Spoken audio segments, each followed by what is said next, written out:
It's time to explore the world according to Glenn. I'm Kevin Jacobsen. Glenn Close is my favorite actress, and this show is all about exploring the career of one of the finest actors of her generation. Each episode, I'll be joined by a guest as we dive into one of Glenn's movies, TV shows, or stage productions, going chronologically through her career, discussing her performance, and assessing the project itself. And today, we are talking Glenn's performance as Gertrude in Franco Zeffirelli's adaptation of Hamlet.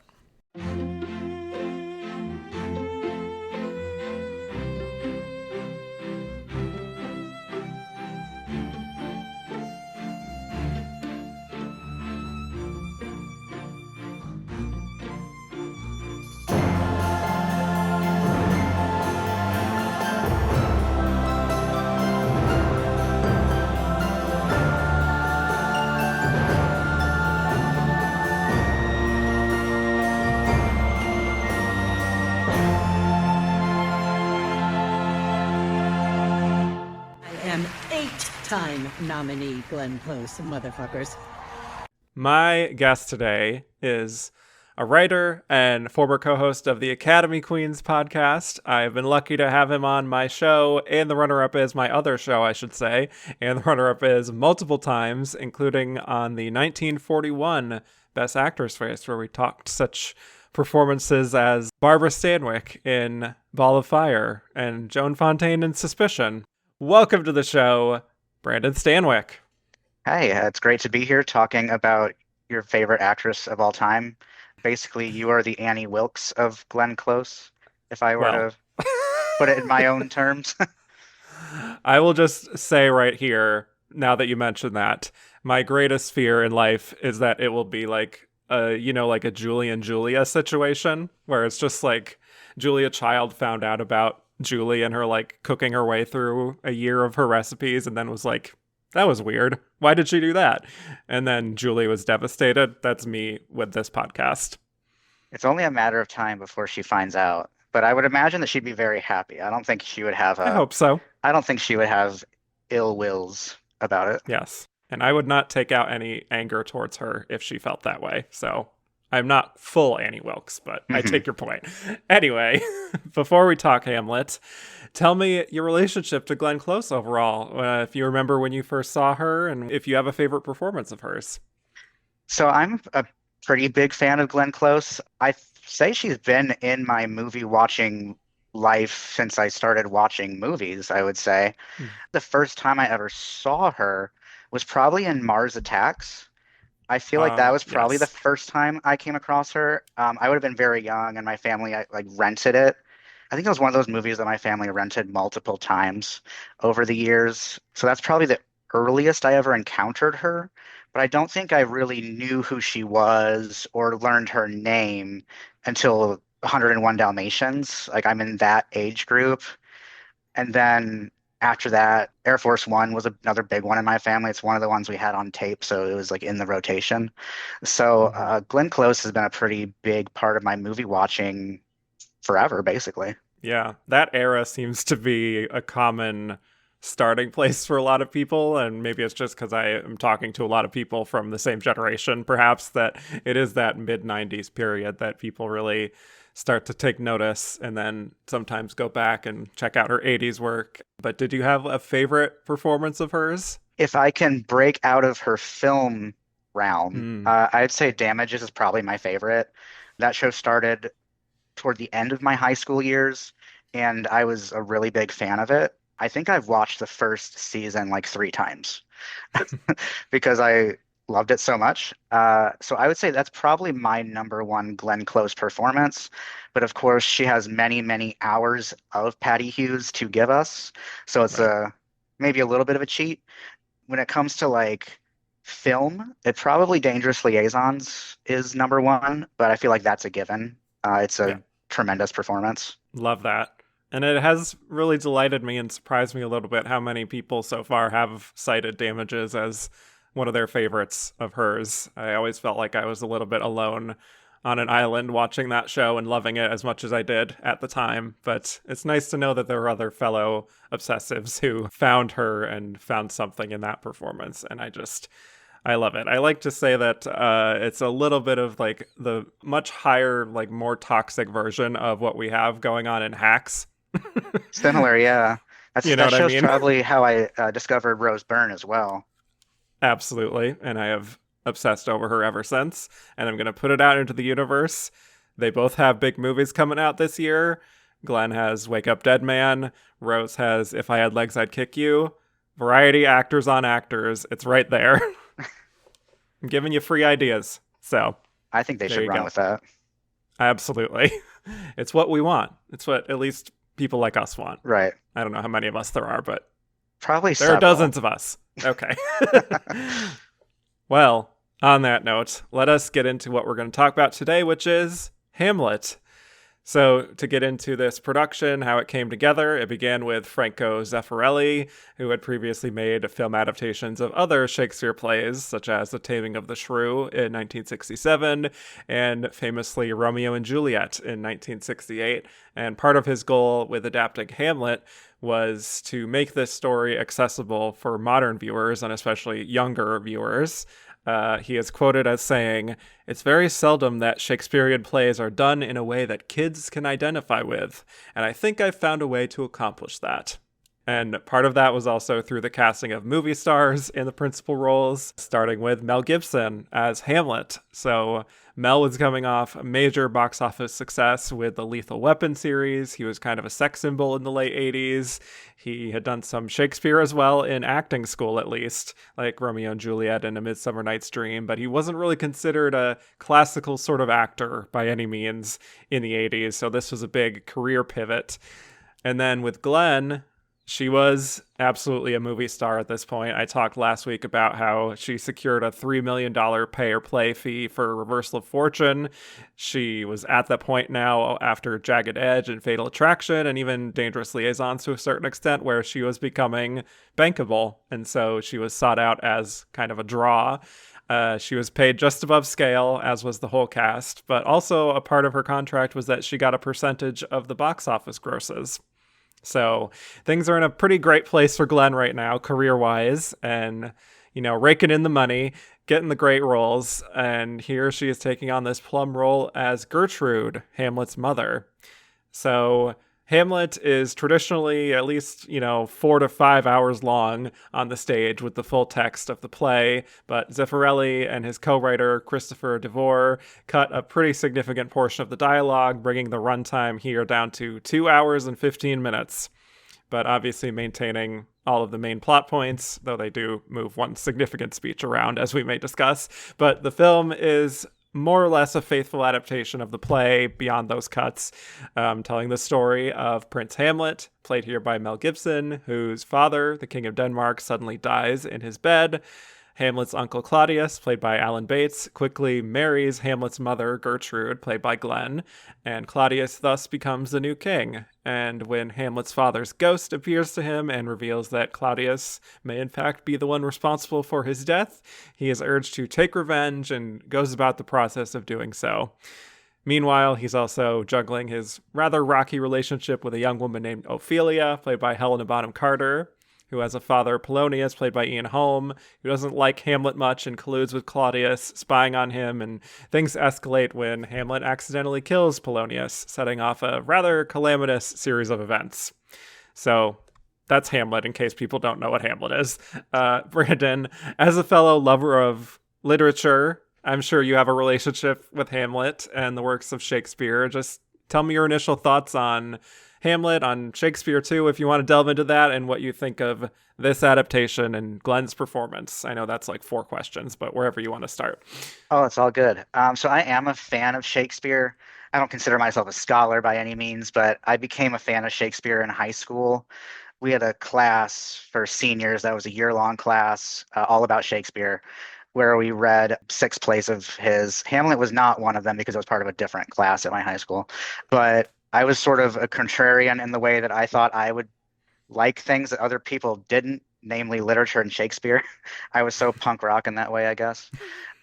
So cool. I know I was Such so a cool kid cool loving with Shakespeare. with my soliloquies and my asides. Funny enough, Hamlet was not one that I was particularly fond of back then. Hmm, I found the character of Hamlet frustrating and not in a good way. I was much more drawn to Macbeth and King Lear, those tragedies. I wasn't much of a comedy person. I was very brooding and such sure. back then. Right. I came to like Hamlet much later. It was the David Tennant version, actually, that sort of turned me around on Hamlet. I had seen this version back in high school, back when I was just consuming all the different iterations that were available at the public library. And this version, I think, is a serviceable adaptation.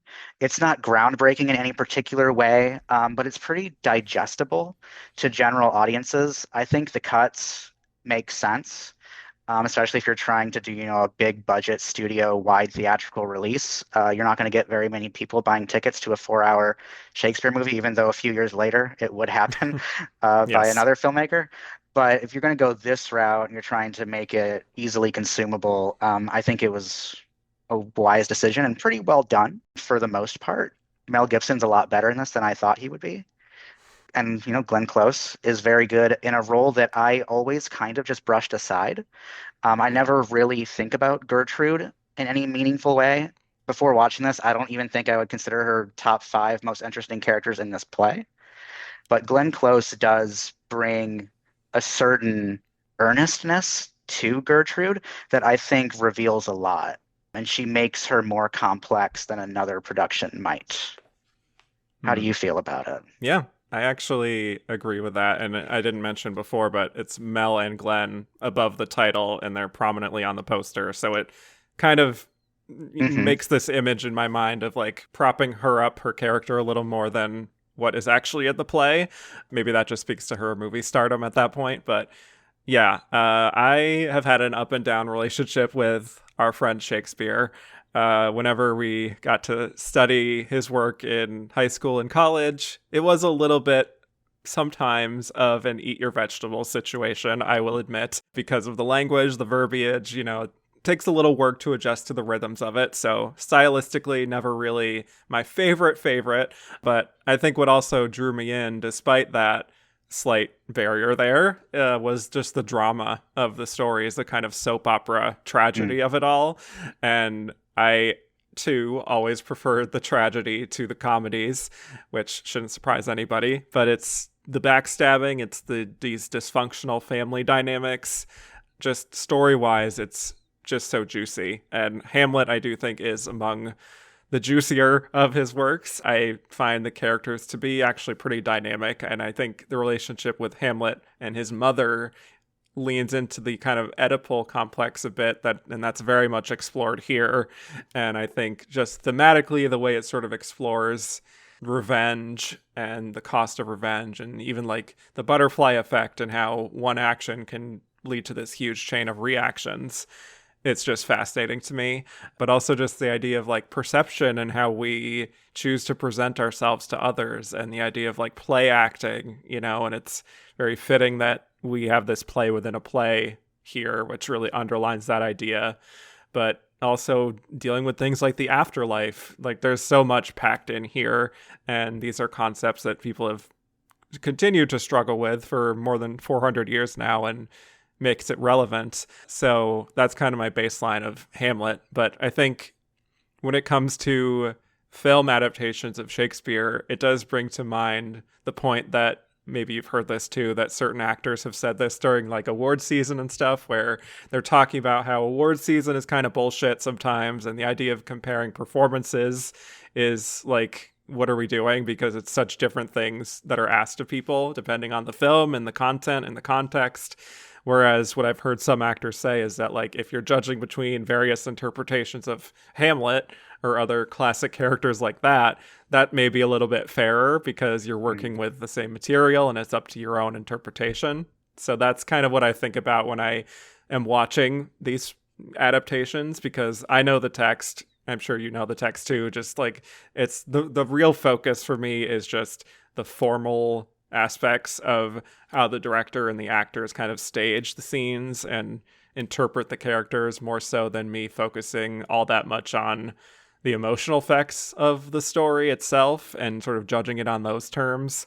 So that's why I think this may be a slightly different episode than others I've talked about, because it's like the story is the story and that's all just the same. So it's like not a surprise when certain things are happening. That's not really what the effectiveness of the story is. So, you know what I'm saying? I feel like I it's do. just a different way of looking at these kinds of films. Yeah, I do. I mean, this is arguably the most famous play of all time, some people would say. I mean, of Yeah. course, Oedipus Rex is up there, and there's other ones that are, monumental in the Romeo and history of Juliet, of theater. course. Yeah, Yeah. but I Yeah. mean, this is like one of like the plays that, Hmm. most people know, most people study in school or have seen some film adaptation of, whether they realize it or not. Like The Like Lion King. exactly. And so with this one, I mean, like we were saying a little bit ago, this one isn't particularly interesting in its Yeah. execution or in its vision. It's a pretty standard rendition of the story. I don't think anyone's going Yeah. to come away from this version with a new interpretation. It's pretty much giving you exactly what you signed up for, but it's doing it Yeah. pretty well, I would say. Yeah. I would say it definitely is a solid down the middle interpretation of Hamlet.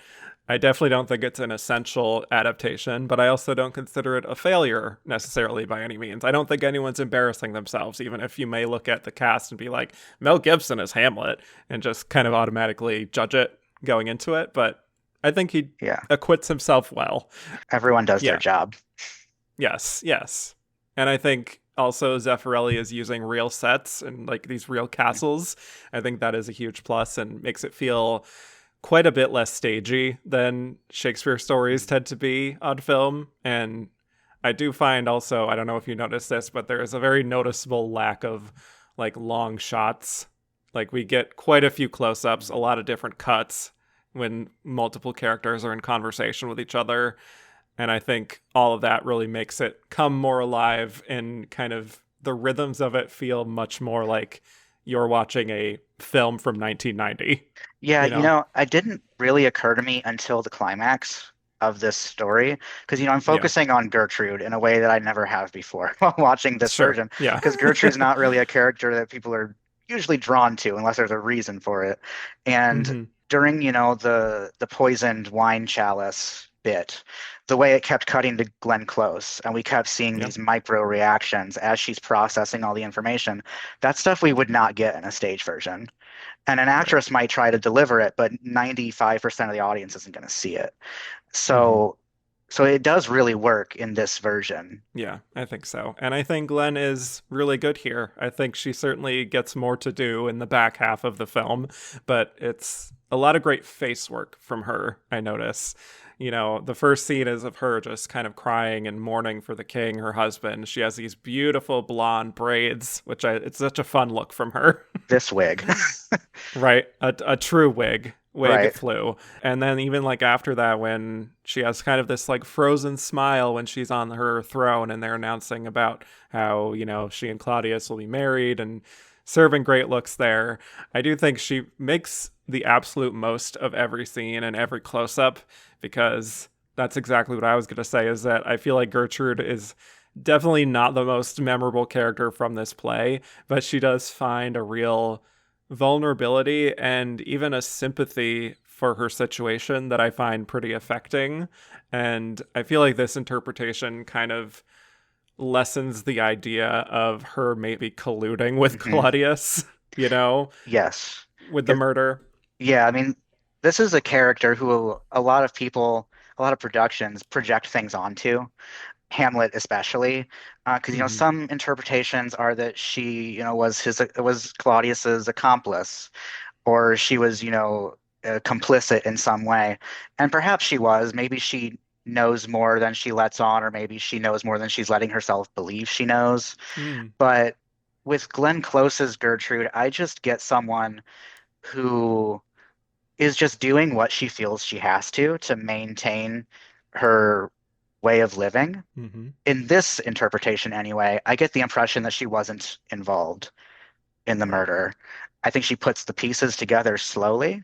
And when the wine chalice thing happens at the end, I think it's fully come into her mind what has been happening this whole time, but it's too late by Hmm. that point.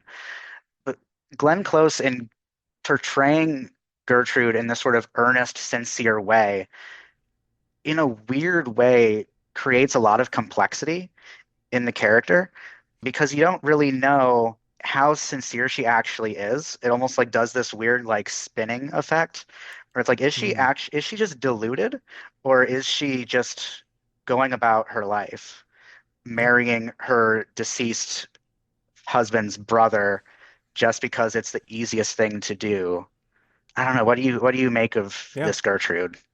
I do think, as odd as it is to compare her to the Marquise de Merteuil from Dangerous Liaisons, because they're very different people, I do kind of look at it as a little bit of a situation of like they're just figuring out what their best position Hmm. is going to be, and they have very limited options, and they are both going to try to sort of maintain that power as much as they can. Right. Like what is she gonna do? Like if she doesn't marry Claudius, like where does she Yeah, go? So she right. almost has no choice in the Mm-hmm. matter. And I think for her, it's unfortunate that her son can't see that. And she doesn't really know how to grapple with it. Yes. I don't think there's much deception on her part. No, I don't think so. And to speak to the relationship with her and her son, a early scene is of her, like Claudius is sort of sniping at Hamlet to more or less get over his grief. And there's a real intimacy in the way that she touches Hamlet and Hmm. just like kisses all over his face and kisses him on the lips twice. And really foregrounding in her performance her affection for her son. I think one of the keys for me in translating Shakespeare for a modern audience is in how you non-verbally communicate with the other actors and Hmm. make it make sense logically so that even if the verbiage goes over some people's head, perhaps they can still understand what's happening just based on body language and tone and intention. And I do believe that that is what she does. Yeah, the nonverbal communication is essential in Shakespeare, all the more so in film, because that poetic language is just going to go right over people's heads. Like even Yeah. people who are like seasoned in Shakespeare and like Shakespeare aren't going to catch every single little word. But the Hmm. way two actors or a group of actors can physically tell you the story without the words is crucial in people's understanding of it. And yeah, that the kissiness between them was very odd to me, Mm. but it does sort of play into Hamlet's sense of betrayal. Like he doesn't understand how this woman who could love him so much could stab him in the back and get over his father so quickly, which is, what leads to his, spiral into madness. Right. Yeah. And I think story wise and formalistically, I think it helps draw out the story because of how I think it does look very good as a film Mhm. generally. There is a little bit of creakiness at times, and it does definitely look like perhaps your average action drama from 1990. But I feel like when I hear the music choices, the Ennio Morricone score, the handsomely mounted production design, all of those things really draw out the authenticity here when it could very easily it can just feel like play acting at times. But there are moments in, especially Glenn's performance or in Mel's performance, that transcend that for me. I think the big one is for Mel, at least, since he gets so much of the screen time, obviously, Mhm. compared to Glenn, is his monologue to himself that, like, what he wants to do with this information about Claudius. And I feel like he gets the sort of tormented anger and the rage of the character really well. And just a little bit of that young petulance, perhaps. I don't know if that's the right word for it, but just the sort of passion and the vigor. Yeah, I So, agree. What I like about Mel Gibson's performance here is he doesn't do a woe is me Hamlet. I think mm, some Hamlets can get into the dreariness of it a little too mopey. much. Yeah, and it Yeah. gets really heavy-handed. But with Mel Gibson, there's almost like a jockishness to Yeah. his Hamlet that I think really works for him. And he's able to sort of play into that and create a pretty playful Hamlet in a weird way, while he is, putting on a certain show. With Hmm. Mel Gibson's Hamlet, I don't get the impression that he is truly mad in a way that other Hamlets play it. Yeah. It feels to me like Hamlet is himself putting on a play within a play the entire time. And that's, Right. his version. Other actors go in a different route with it, but that's Mel Gibson's very sort of straightforward-ish version, which I think makes it more easily digestible to your everyday crowd. Yeah. And I think it is also, I would say all due respect, but I don't know if I truly mean that in the case of Mel Gibson. But Yeah. I think that is the correct lane for his particular set of skills. Yes. I will say diplomatically. But yeah, the whole tactic of like pretending to have gone mad, I think he gets a lot of that goofy energy in a way, like when he's crumpling up this page in a book as he's reading, just this weird sort of erratic behavior he has with Ophelia. That goofiness that Mel has sometimes in his performances really lends itself to that part of the story. hmm I really like the blocking in that scene. Mm-hmm. With the book, with the words scene, Yeah. when he's up on that like really high bookshelf ledge, just Mm-hmm. kind of chilling and Yeah. reading. It's a really interesting staging, but putting him up there, and then was it Polonius he's speaking to in that scene? And it also adds to that playfulness because he's just up there, just really high up on this bookshelf, just kind of kicking his legs and flipping pages, and it's almost like a childlike Right. atmosphere while he's starting to put on his little show for the people while he's navigating these circles and trying to suss out information and figure out what he's going to do about it. Yeah, I do. To that point, also like the performance where they all kind of gathered for the evening festivities, and he's just being such a little shit, just Yes. like putting his head on Ophelia's lap, and like he makes this quip about his how his mother like they moved on after only 2 hours after his father's death, but Gertrude, of course, reminds him it's been 2 months, and he's like that long.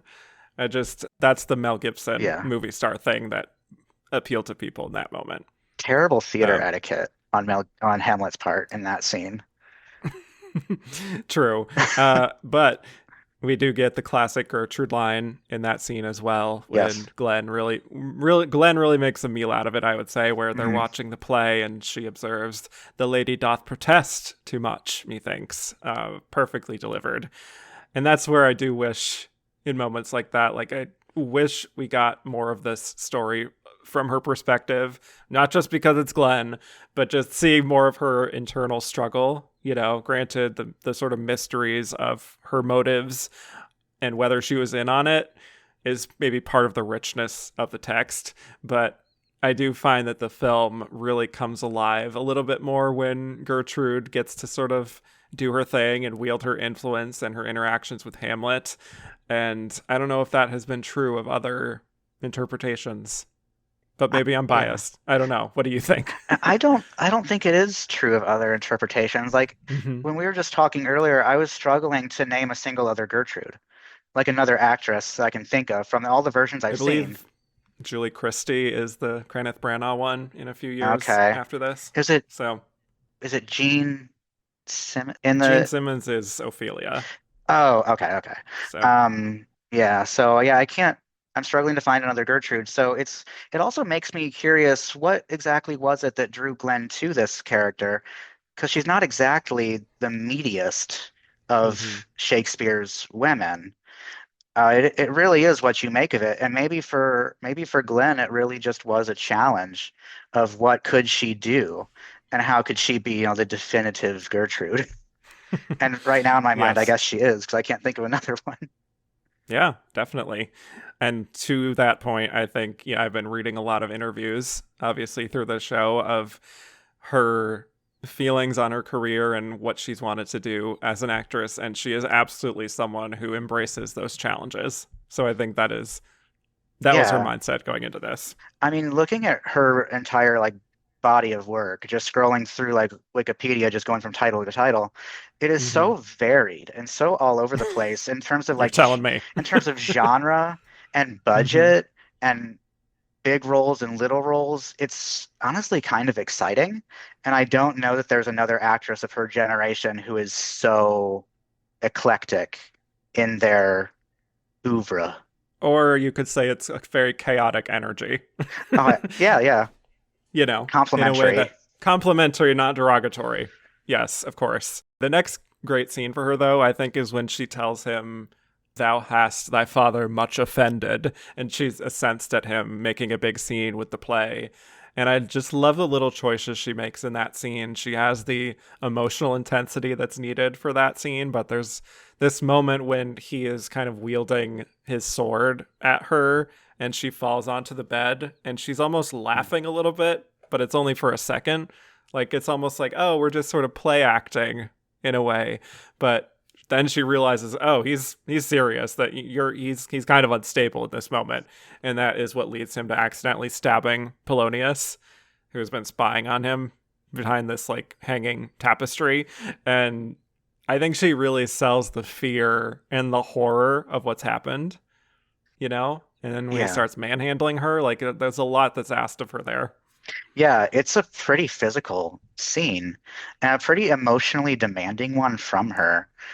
Yeah. And I think I keep using this word, but I think the earnestness that she's using throughout really works here because she just dials up the emotional sincerity in that moment Yeah. as she is coming to terms with exactly how her son feels and what he is capable of and how her life might be in jeopardy right now due Yeah. to how he's behaving. And it's a very like nerve-wracking scene when you're seeing it through Gertrude's perspective.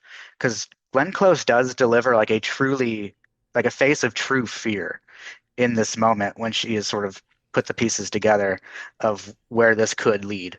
Yeah. It's very good work from her. I mean, she's fully in tears. She is screaming in terror.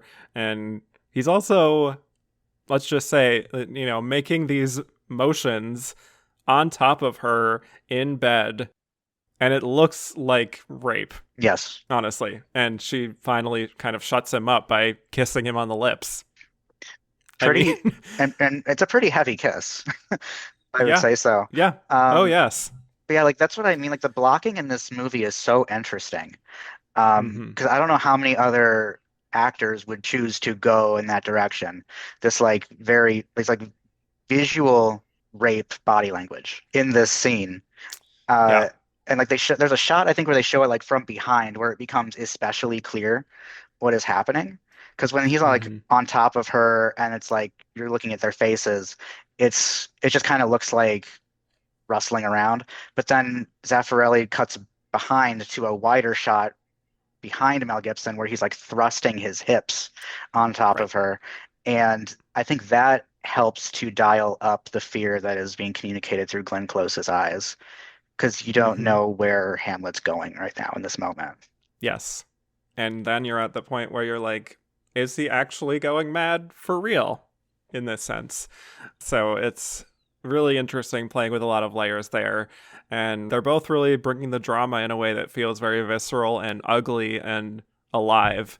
And of course, that leads to Hamlet seeing the vision of his father, which she can't see. But I mean, you really feel how helpless and scared she is of her son and also for her son. Like what can he possibly do next? And also he just killed a man, so what's going to happen now? And that's where she also is bringing the drama too, when she tells Claudius of Hamlet's madness and her eyes are nearly bulging out. She can bring the drama in a way that I find very few actresses can, and make it feel so heightened but also still believable, because it could Yeah. have been very silly and cartoonish, Oh, yeah, you yeah, know. definitely. Like the way she's delivering all her lines could be seen as one-dimensional if another Yeah. actress attempted it. But there's like so much uh, genuineness to her that she's trying to make Gertrude a fully realized person who just happens to be in a really precarious situation. Yeah, I would say shitty, but Yeah, yeah, precarious works too. And that's then when English class Claudius, coming out. okay, fair enough.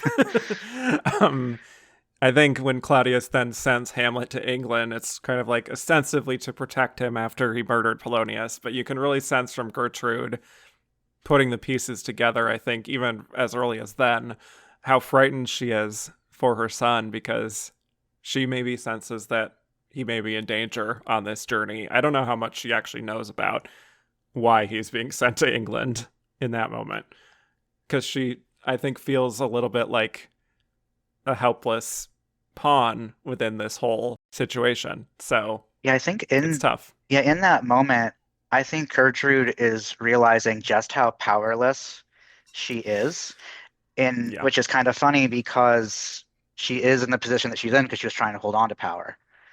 So Hmm. she marries Claudius to maintain her status, to remain, queen, only to realize that she has absolutely no say in what's going on. And not only that, she has no clue what is actually going on in her own castle. Yeah. And that's tough. This is why I want to see this whole story from her perspective. I'm sure that someone has done this in the course of history, but I want to see that interpretation. It doesn't have to be like a Wicked situation, but I'm just curious Right. I know there what are like she's doing. Ophelia You versions. know, yeah. But actually, speaking of Ophelia, I did want to do that little detour if we could, talking about Helena Bonham Carter, another favorite of mine. Lovely seeing her here in one of her earliest roles as Ophelia, and she really starts to get the focus once she starts to go a little bit mad herself after Polonius, her father, has died. And there's this scene where she's kind of like fondling a guard and is like Hmm. playing with his belt in a very suggestive way where Yeah. I was like, oh, interesting. But she has like that great feral energy that Helena Bonham Carter can have in the right in specific roles. And Yeah. that's really channeled best in that breakdown scene where she's just like darting her eyes back and forth and just the weariness of her face and the way everyone reacts to her in this sort of stunned silence, like, oh my God, I don't know how to help this person. I think that's one of the best scenes in the movie, and especially the best blocked, I think. Yeah. Helena Bonham Carter, I'm also a pretty big fan of hers. Ophelia is another one of those characters like Gertrude that I just never really grasped onto. I know Ophelia is sort of a fave of the Shakespeare girlies. I think there Yes. there are versions of this story from her perspective. I think, And apparently the Taylor Swift girlies. yeah, yeah. But for some reason, I was just never an Ophelia person. But I do like this sort of visceral energy that she's bringing to it. Yeah. It's also just really cool seeing her this at this stage in her career. Yeah, she's such a baby. Yeah, Hmm. it's always so funny, like when you see her pop up in was it A Room with a View Oh and yeah, that's other ones like that that super are early. like way Hmm. like much before Tim Burton ruined everything. Well, sure. But yeah, she does have that kind of raw, that kind of energy you would see in a amateur actor, but obviously this is Shakespeare, so it's beyond amateur. But like just that raw Yeah, energy, I think is it's not quite refined yet into those like goth girl types yeah, of roles she would take on later. yeah. Like there's a confidence to her, but Hmm. it's not, she doesn't quite have this like refined polishedness that most of the rest of the cast has. The Yeah. elder British ones, I mean. Uh, she still Yeah. has this sort of boiling pot kind of energy to her. Yeah. I think the scene where Ophelia has drowned, possibly dying by suicide, but of course it's left ambiguous, is also another great scene for Glenn, where Gertrude is really kind of bereft that a young woman's life has ended so tragically, and she delivers the news with such grace to the people. And I think perhaps in that moment, she is starting to recognize some of the collateral damage of what her husband's death has set in motion, essentially. And she is barely able to restrain her tears as she is speaking so softly and but also firmly about this tragedy. Like she has always been someone as an actress who brings that level of both strength and vulnerability within the same scene and within the same Hmm. line, which is Yeah. her superpower for me. Yeah, she is a woman coming undone, but Yeah. keeping it all together. And that's a very tricky line to toe. But Glenn Close does do it pretty well here. Because you can watch, we as the audience can watch Gertrude and see that the cracks are cracking. But to everyone else in that scene, it looks like she is just carrying on. with a stiff upper lip. But we know better because Glenn Close is telling us or showing us. That's right. Yes. I think then when everything sort of comes to a head by the end, where Hamlet has returned, having thwarted the plan to kill him in England, and Ophelia's brother Laertes challenges him to a duel to the death. Interesting the way that scene, I don't remember it being played as much for laughs as it is in this one at first. Like, I didn't know if I had misremembered something, but it did have a bit of like a comedic tone to it, the way Mel Gibson's kind of like bouncing around playing that, you know? Yeah, and there's a studio audience in that scene laughing. Yeah. And it actually Oh, did yeah. throw me off because I was like, in all the versions I've seen, this is usually like the most intense part of Yeah. of it. This is the And climax, right? yeah, and Mel Gibson is like literally galloping around making like faces and stuff and making the audience laugh. And it's a very interesting choice that I think it works for this version. I can't see it working in others, but because Mel Gibson is playing into that sort of jocular Hmm. persona, it does kind of work. And if he had taken it a little too self-seriously, it might have played false for this version. It's very odd, Yeah. but I think Mel Gibson makes this work for him. Yeah. I do think in the moment, though, I was sort of thinking, I wish there was a bit of an evolution with this character Hmm. in a way that made him be like, okay, time to drop the bullshit. It's time to get real Sure. in this final moment. But yeah, it is consistent. So that is an interesting interpretation. I don't know. It kind of threw me, to be honest. And I don't want to say it took me out, but it just definitely made me step back and be like, is this right? Is this how it's supposed to be played? I don't know. But yeah, of course, that is when shit gets real, when Claudius poisons the chalice before offering it up to Hamlet. I do love how Alan Bates, as Claudius, plays that feeling of like, can this asshole just die already? Like, what is it going to take? Yeah. Great energy there. And then Gertrude picks up the chalice, drinks from it, not knowing of the poison. Every time I watch one of these, I'm always like, oh, girl. Even when I'm watching alone, I have to comment. But I do love how Glenn really sort of plays up the merriment and the good times and the irony of it all. Just like, oh, Hamlet, like, we're just having Yeah. such fun. And, you know, she is such a ham sometimes as an actress. But Yeah. then when she kind of keels over and crosses her eyes a little bit as she dies, pretty fabulous death scene, I will say. Yeah.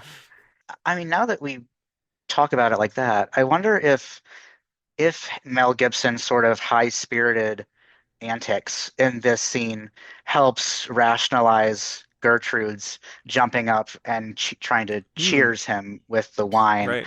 If it had been more of a down and glum sort of scene, I don't know if that she would have had the motivation to do it in the way that it's staged.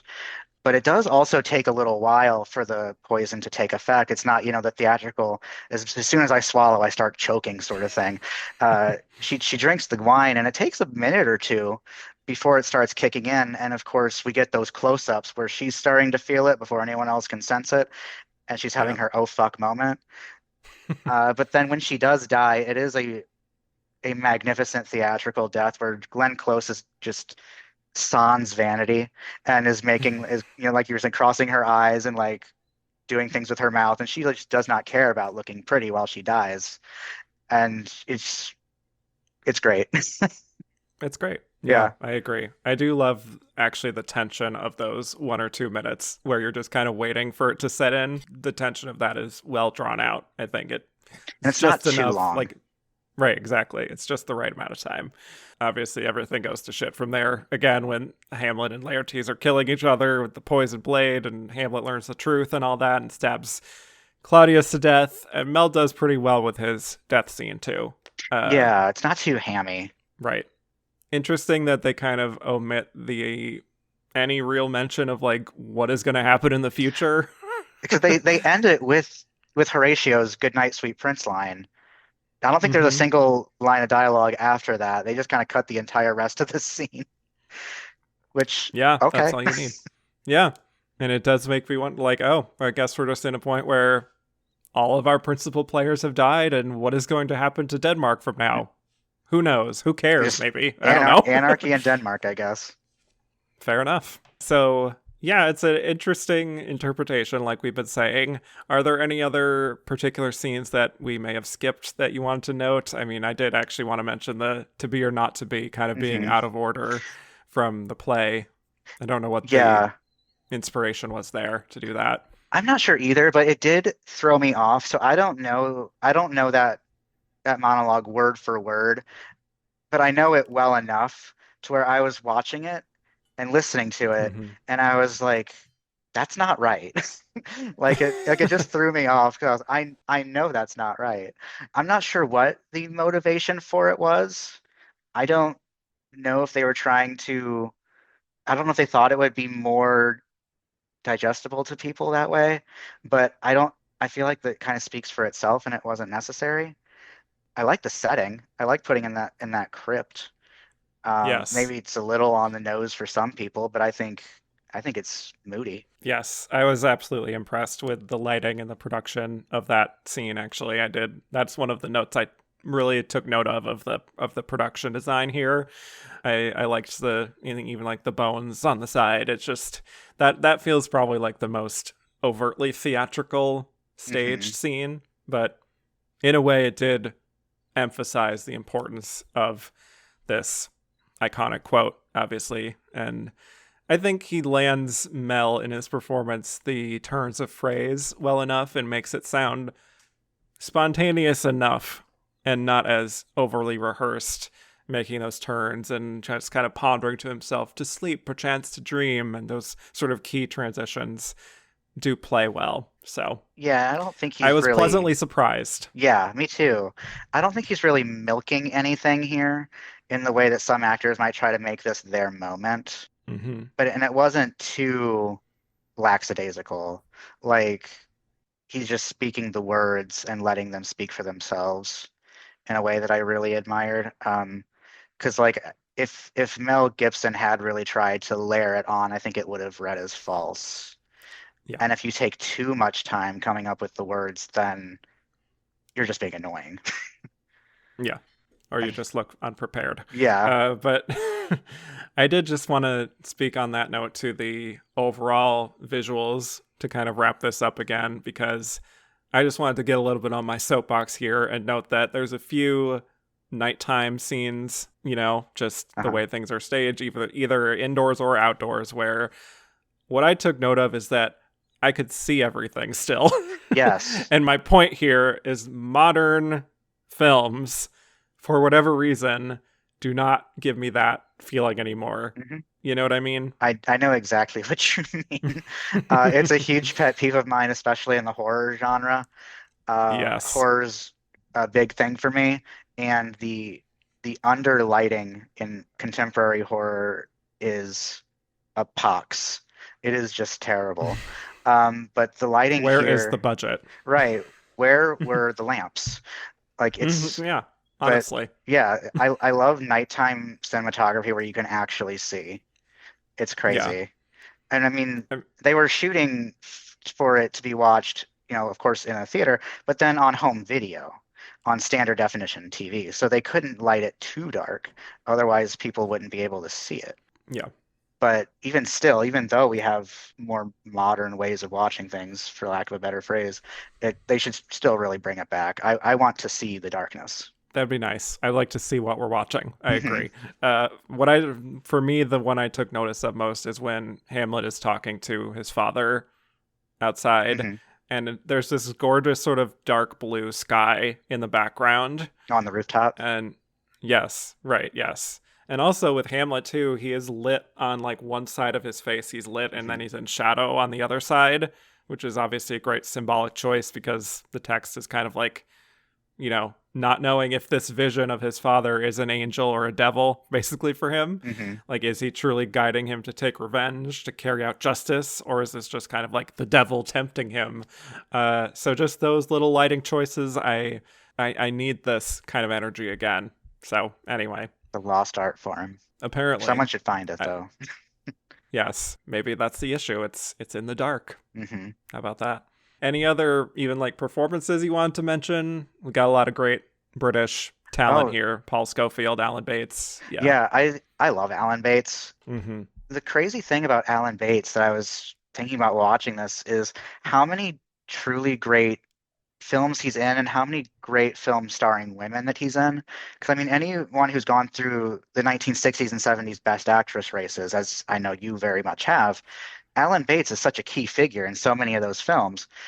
Yep. And it's crazy that he didn't really have a career as like a star on his own with a few here and there, but he was mainly like a number two to a lot of women, and I think that's so cool because he's such a great performer.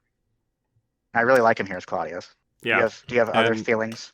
no, yeah, Oh, okay. I like him a lot. I was just looking through his other films that I have covered on my other series as well, and it just, yeah, he is a little bit like of a Donald Sutherland in that way, where he's just such a great, male sparring partner for these great actresses. Women of Love being a big one hmm for me. Uh, yeah, I mean, An Unmarried Woman and The Rose, and Georgie there's Girl, Georgie Girl. I love Georgie Girl. Yes. The Rose. So Yeah, I yeah, mean, so oh many yeah, great. The Go-Between. I think he's. yeah, I don't really much care for The Go-Between, but I remember really liking him in it. yeah. So I don't know if I would say underrated necessarily, but under discussed and under hmm appreciated in a modern context. So Yeah, the real ones now. the real ones now. Yes, Same for Paul Scofield. sure, of Another one, the course. real ones know. I wish we got more of him. I understand that playing the dead king only gives you so much Yeah, screen time in this right. production, but Paul Scofield's another one who can't really call him underrated, but the kids today would do well by looking him up. Yes, Man for All Seasons. I mean, right. what a Yeah, performance. what a performance. Yeah, and Ian Holm, hmm the legendary Ian Holm. So yes, Bilbo Baggins himself. Yeah, he's really hamming it up a little bit here, but in a good way. Yeah. So yeah, it's a really fun cast, and I think maybe a SAG ensemble, Hmm. if that existed at the time, may have considered Hamlet, perhaps. I could see it. Yeah. So let us now transition to the release of this movie. So it came out just in time for the holiday season on December 19th, 1990, but it was only in New York and Los Angeles, of course, to qualify for the Academy Awards. And then it expanded semi-wide on January 18th, 1991. And to give you a glimpse of what was going on at the box office when Hamlet was released wide, first of all, it came in at number 9 that weekend Oof. behind. Yeah, I mean, to be fair, it was only semi-wide and not wide, but still. And it was the holidays. Right. Behind Green Card, Lionhearted, White Fang, Flight of the Intruder, Dances with Wolves, Kindergarten Cop, Awakenings, and of course, number 1 at the box office. What else could it be but Home Alone? Mm, When you have films like Home Alone and Kindergarten Cop among the box office offerings, and you're hoping to attract younger viewers to see Hamlet, I can see why maybe they struggled perhaps a little bit. right. I think only the erudite blue hairs went to see this film, Yes. and And me, if I had perhaps, been alive. right, perhaps if you were around, you would be right there with those septuagenarians. Yes. So, but Hamlet ultimately made about 21 million at the domestic box office. It was the number 61 movie of 1990, just edging out Jetsons the movie. Oh, So there you go. That's 1990 for you. But yeah, a solid play, and it also did better than Glenn's other movie of 1990, Reversal of Fortune, but still hmm. not a super big hit. So then when it came to awards season, reviews were, I would say, mixed to positive. It wasn't a huge player, but it was selected by the National Board of Review as one of the top 10 films of the year. Glenn was a nominee for Best Foreign Actress at the David D. Donatello Awards, which is the Italian equivalent of the Oscars. So the Italians appreciated her. And the film also won Best Foreign Film there. So there you go. But that was about it. So Alan Bates actually got a BAFTA nomination, but it wasn't until the year after because eligibility was different Sure. in Britain. So ultimately, though, Hamlet did earn 2 Oscar nominations for Best Art Direction and Best Costume Design, which it lost to Dick Tracy, and Cyrano de Bergerac. Hmm. But Hamlet, the 1948 version with Laurence Olivier, of course, was the Best Picture winner of that year. And then we had the 1996 version with Kenneth Branagh that did pretty well. It got 4 nominations, including infamously for Best Adapted Screenplay, despite Branagh not changing a single thing from the play. But that, this version that we talked about only got these 2 craft nominations. So any thoughts on why you think maybe it didn't hit a little better? It probably felt like homework to a lot of people, and there are more enticing things Well, it out. didn't in 1948. It won Best Picture. So Well, what the hell? people could read back then. That's fair. That's a fair point. Yeah. I mean, when you have other movies that are more interesting out at the box office, it doesn't surprise me that it was number 9. I am surprised that it made some money. I wouldn't have thought they would make that much money. It's not a Yeah. gargantuan amount, but for a movie of this sort, it's pretty respectable, I would say. When it comes to the Oscar stuff, the craft ones make sense to me. There's no one really in this film who I would single out for an Oscar nomination, including Glenn, I have to say. So the craft awards is really where it is for me. I haven't seen Cyrano de Bergerac, but I kind of love that Dick Tracy wins art direction, production design. I love when genre movies like that take awards like that. So I'm a huge fan of that. When it comes to how well this movie played in Italy, do you think it's just because of Zeffirelli? Yes, Yeah. actually. Yeah, so yeah, they were voting for the movie that was directed by the Italian, Yeah. which is Hometown fine. hero. Which is Yep. fine. Yeah. Got to support our guy. Yeah. Yeah. So, yeah, I think I would say it actually did about on par with what the film is. Like, it deserved, I think, those nominations. Maybe I could have taken a hairstyling nomination with what Glenn's got Yeah. going on. But yeah, art and costume design, that's perfectly in line with probably what this movie deserves, I would say. I don't think it's outstanding in any other particular way. No, I can't say so. So, like you said, you wouldn't nominate anyone for the cast. Do you have an MVP, though, if you had to pick one person? I mean, maybe I'm biased and it's recency speaking, but I guess Glenn is doing the most interesting work here. Because I mean, I said no one comes away from this version of Hamlet with a changed mind, but maybe I do have a changed mind on Gertrude. Hmm. Because I think Glenn is doing some really interesting work here, bringing some dynamics that aren't always there in other interpretations of this character. Yeah, that's a very fair point. I think I would maybe consider Helena Bonham Carter as Mm. well, but unfortunately, that Best Supporting Actress lineup is just way too stacked for me to put in either one of them. And I don't really Mhm. consider Gertrude and Glenn to be a lead necessarily in this story, even though she No. is above the title and prominent on the poster. She's still very much supporting here. Oh yeah. Uh, so yeah, I'm not taking away a nomination for Whoopi or Diane Ladd by any means, or Lorraine Lorraine Bracco, Bracco, Annette Bening in The Grifters. Mary Mary McDonnell. McDonnell in Dances with Wolves may be negligible, but I'll say if Glenn were to get nominated, we talked about it last week, it would probably be more deserving for Reversal of Fortune than Mhm. for Hamlet. So I'll leave it at It, that. it's been many years since I've seen Reversal of Fortune, but I do Mhm. remember thinking Glenn Close was very good in it. Now, I don't Yep. remember the movie clearly enough. Is she supporting in that film, or because was Well, she that was a campaigned in lead? Was she? this was a big discussion last week, so I'm Okay. very I familiar with all of this. okay, I haven't Uh, gotten to last week yet. that's okay. That's okay. I was not able to find out whether she was campaign lead or supporting, but upon doing my research, most of the columnists at the time in 1990 had predictions of her in supporting actress, but Mhm. then there were also a few people who had her in best actress, so it was very confusing. The majority did have supporting actress, so I'm going to Yeah. assume that she was campaign supporting, but also who knows. Doesn't she spend a lot of that movie like unconscious? Well, she's in a coma, yes. Yeah, So, like a substantial amount of the film. So yes. so yeah, Yeah, it's a lot of voiceover.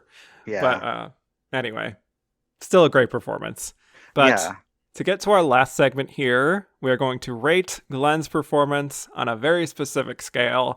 So, thinking about her performance and where this sits in her career, would you say that Glenn's performance as Gertrude is such that she is ready for her close-up, which is one of her best performances?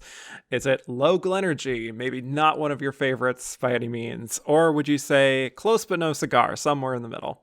I think after the discussion, I would say close but no cigar. If you had asked me yesterday, I would probably say low Glenergy, but the more that it's sat with me and the more I've talked it out, I think there is a lot to this performance that initially meets the eye.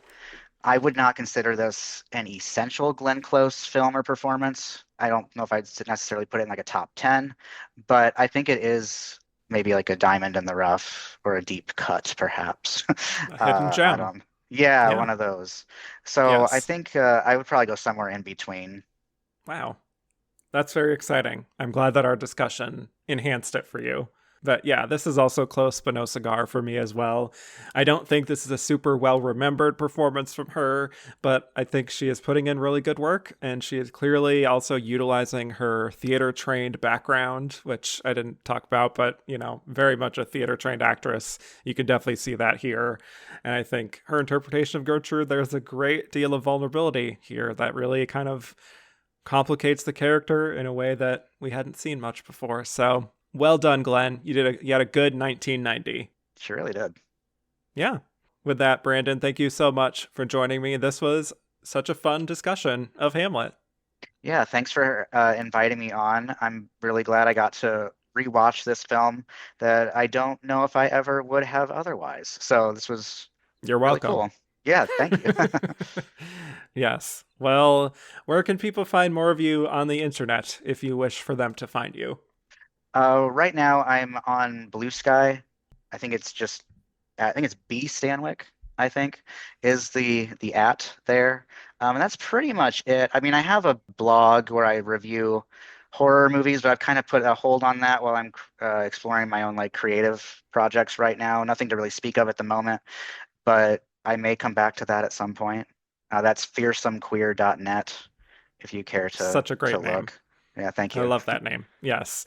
Yeah, go follow Brandon. And if you don't remember, just think of Barbara Stanwyck and type in B Stanwyck on Yes, Blue I'm pretty Sky sure that's and what it you'll is. find him. I should probably look. But yeah, That's fine. I'm pretty sure that's what it is. Yes. It is. Well, okay, great. Thank you all so much for listening. You can find me at Kevin_Jacobsen on Twitter and Instagram, just Kevin Jacobsen, no underscore on Blue Sky. You can also listen to my Oscar themed podcast, and the runner-up is for coverage of every single Best Actress race, including 1941 Best Actress with Brandon, where he talks about his relative, Barbara Stanwyck. Right. Not really, but still, it was fun. That's And the Runner-Up is on all platforms. And to keep up with The World According to Glenn on social, go to The Glenn Pod and rate, review, and follow The World According to Glenn on all podcast platforms. And with that, I bid you all adieu.